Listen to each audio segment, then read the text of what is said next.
Welcome to day number 8, start of week 2. We've got lifting work to start. I wouldn't really call this lifting though, it's more like a Metcon. 2 minutes of work, 2 minutes of rest for 5 sets, 12 front squats, 65 to 68% of your 1 rep max. So for me, I'm using 95 kilos here, which is the closer to 68%. And then I end up dropping the weight for 2 sets to 93 kilos.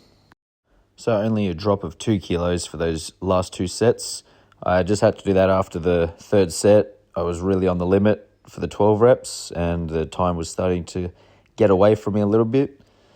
And then after the squats, you go into max calories on the C2 bike in the remaining time of the 2-minute interval. So in this first set, had about a minute 15 to a minute 20-ish to do as many calories as I could. And holding a decent pace on this first set, a bit unsure of how the legs are going to hold up after set number 1. So just chancing it here with a little bit of a aggressive pace for this style of workout. However, going into this second interval after the squats, my pace definitely isn't quite as high, and the squats themselves become a lot more difficult even in the second set.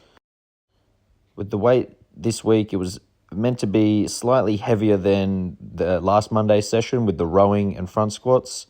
Similar style of workout. However, doing the front squats first this week I thought would mean that I would be able to handle that little bit of extra weight a little better, even though the reps were higher with the 12 reps instead of 10 from last week. And there was a little bit more rest with a 2-minute on, 2-minute off interval here, as opposed to last week where I was really only getting about 45 seconds of rest. So the first interval here, I get 29 calories on the C2 bike, as you can see in the top left corner on my pacing and distance reader. On the second set, I get down to 24 calories, then 22, 21, and then 24 to finish. So a bit of a drop off from that first round as expected, but like to sometimes go out, see what you can do, and then if you can hold on, rather than taking it a bit easy, which is another way to go about it, and then your worst score being your first one, and then the rest of the sets you get better on. This one definitely was only going to get harder set to set, but that last bike, knowing that you've finished this piece, you can push it a little bit harder and recover for longer before starting on the second workout for the day.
So our first workout of the session is 4x 100 crossover single unders, 50 dumbbell front squats with two 22.5 kilo dumbbells, another 100 crossover single unders, 50 dumbbell box step ups at 20-inch box height, 100 crossover single unders, and then a 500 meter farmer's carry with those same two 22.5 kilo dumbbells. So doing these crossover single unders, just a steady, smooth pace, trying to go unbroken.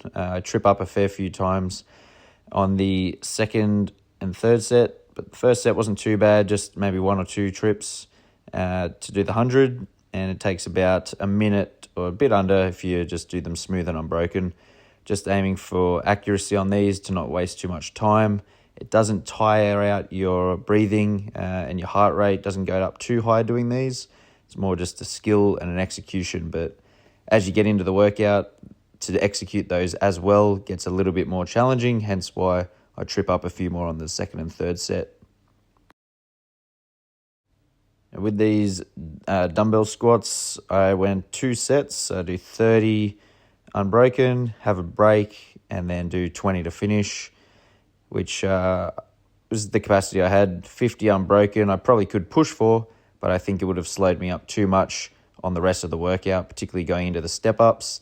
The dumbbell box step-ups are a weakness of mine, so it's kind of about preserving a little bit to get through those at a steady enough pace to not lose so much time, because if you're putting the dumbbells down and you're just taking forever, they can really take quite some time, quite a few minutes to get through 50 reps on, whereas everything else, you can get through the reps at a pretty good rate, and the farmer's carry at the end is just about if you can hold on, if you can sort of run a little bit with the dumbbells. I didn't really have any idea on time frame for this workout, just that it seemed like it was going to be long, but then once I kind of started, I realized that it's not that big of a workout.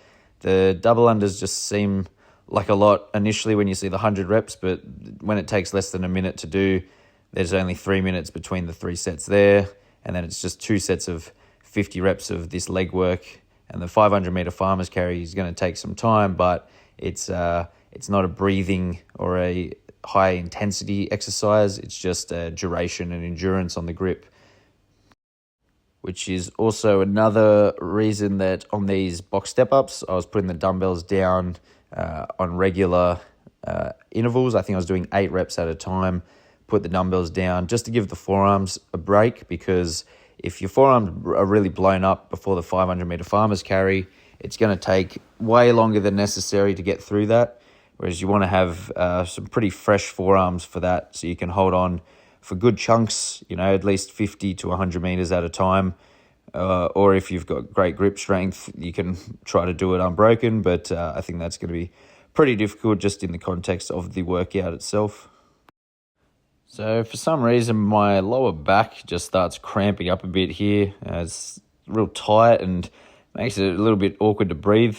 Only lasted for about 20 seconds and then I could get back to it, but I don't know if that was from the first part of the workout with the front squats and just really bracing and holding on, and then doing the dumbbell work and the front squats at the start of this part. But just a bit of a weird sensation, but something to deal with because could happen anytime. So on the farmer's carries here, I did these outside, just on the 100 meter marked line. So 50 meters out, 50 meters back. First set, I do the 100 unbroken, take a break, and then I just start doing 50 meter segments at a time, trying to build a little bit in the pace as I do this, pick up speed, almost slightly run with the dumbbells, but it wasn't much of a run until maybe the last one. And even then, it was more of just a shuffle.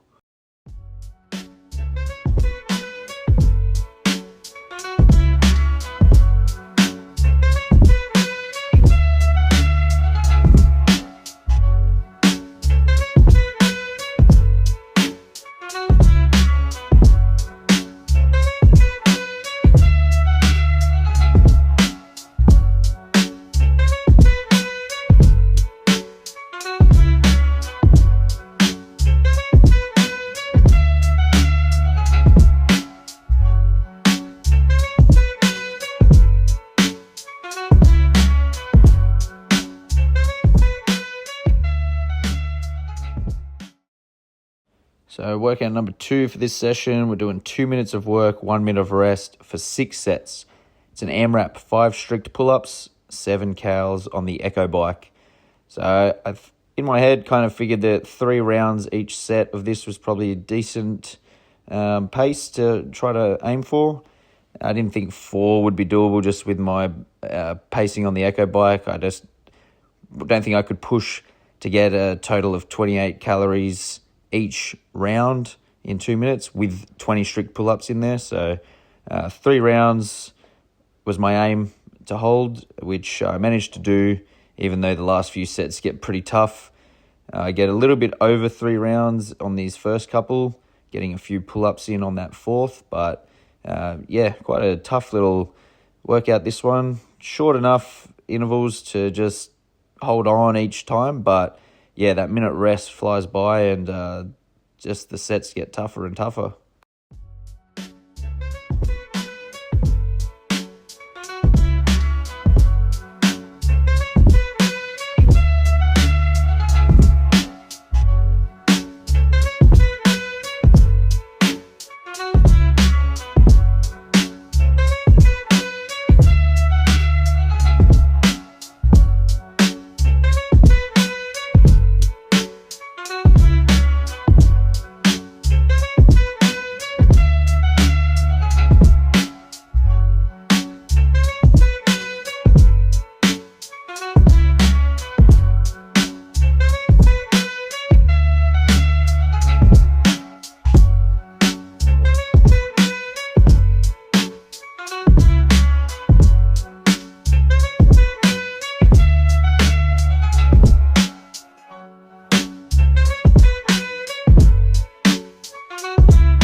So finishing up this last set here, I really had to push hard to get these 7 cals in the time frame. After the last set, I was pretty cooked, and then going into this final one, I know I just had to hold on, and I could probably get that last round done. But pretty fatigued after this, breathing hard, and feeling it. So our last piece for the day is the accessory. This one's 12 minutes for quality. So not trying to race through reps, just trying to get good quality work done. 2 reps of a false grip halting ring row. So you just pause for a second at the top. And then in between each of these sets, you do a 50-foot reverse sled drag. So I just use the belt around the hips. So also helps to decompress the back a little bit when you do it this style rather than holding something.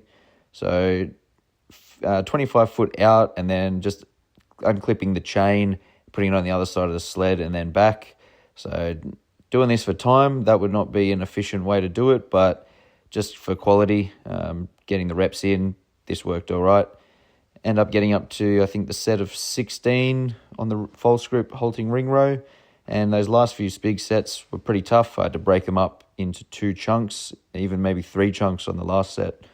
But good little accessory to work on the pulling strength and just with that sled drag, just flushing some blood through the legs, in the knees, the quads, and like I said, decompressing the lower back a little bit. So that was all for this first session. On to tomorrow's session. See you then.